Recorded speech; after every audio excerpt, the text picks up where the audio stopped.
with that down, let's move on to this, shall we? Well, tonight I'm doing our first movie meetup in Phoenix, Arizona. I'm going to be there in just a little bit for Nobody 2 we're going to go see. But I did get out to go see it last night anyway. So I'm going to be seeing it for the second time tonight. And as of right now, you can see that the reviews are great.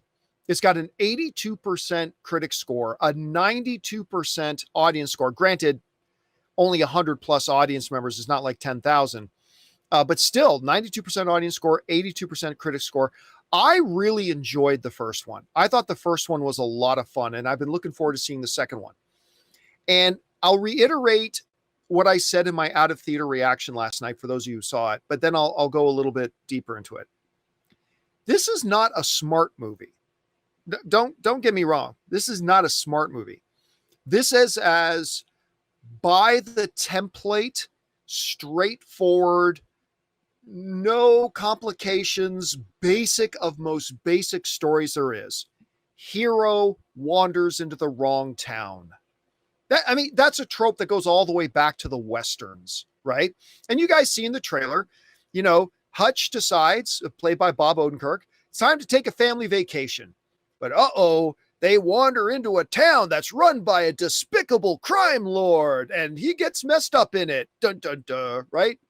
There is nothing original. There is nothing profound. This movie has nothing to say. And none of that matters. None of it matters because it's fun. It's real fun. They amp up the violence from the first Nobody, and they amp up the gore. There's a little bit more goriness to it as well. You can have great violence. You don't have to have gore, but they happen to throw in some gore into it as well. RZA is RZA. Christopher Lloyd, the OG, the God himself, is great in it. Connie Nielsen is always great to see in anything, but this is Bob Odenkirk's movie. All right. This is Bob Odenkirk's movie. And, you look at Bob Odenkirk, and I remember going into the first Nobody and thinking, can we see Saul Goodman as an action hero? Can that actually work? And they made it work in the first Nobody. I asked again, can they still pull that off? I'll tell you what, Bob Odenkirk, after his heart attack, because remember that he had a heart attack a while ago, he's gotten himself in really good shape.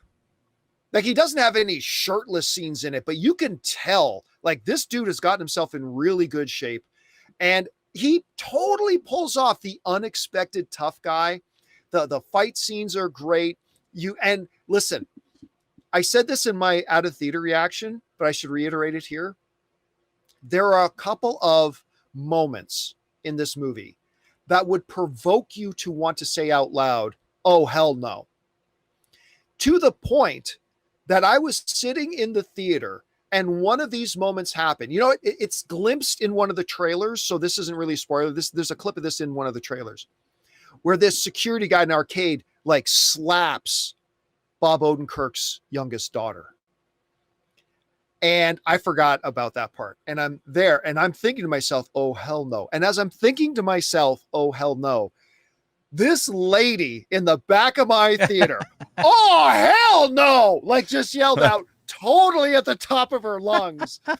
And and you knew, oh my God, it's about to hit the fan when it does. And it's, again, is this movie going to be talked about, when we're talking about great action films like John Wick? Is this, because obviously for obvious reasons, this is compared a lot to the John Wick franchise.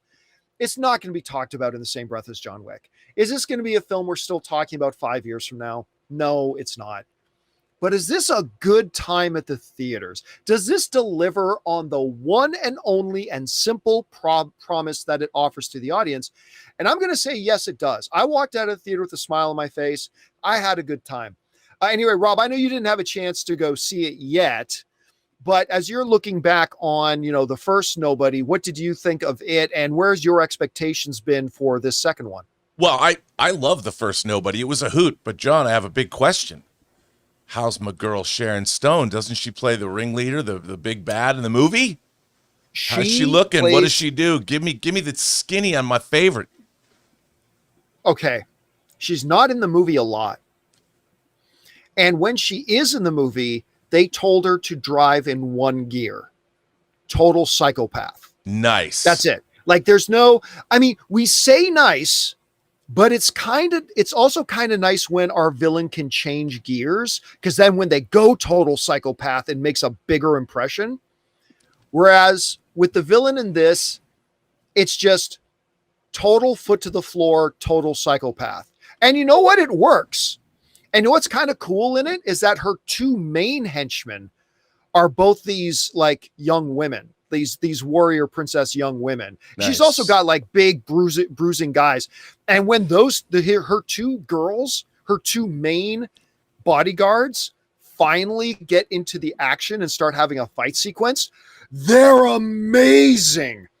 Their moves are so fast and so smooth, and it just looks beautiful on screen.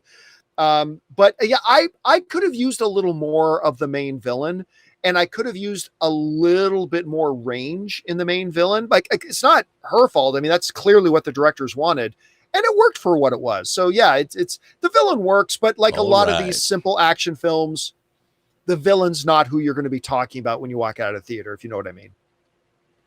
All right, guys, question is for you. Did any of you have a chance to run out and see Nobody 2 last night? Do you plan on going to see it? Did you like the first one?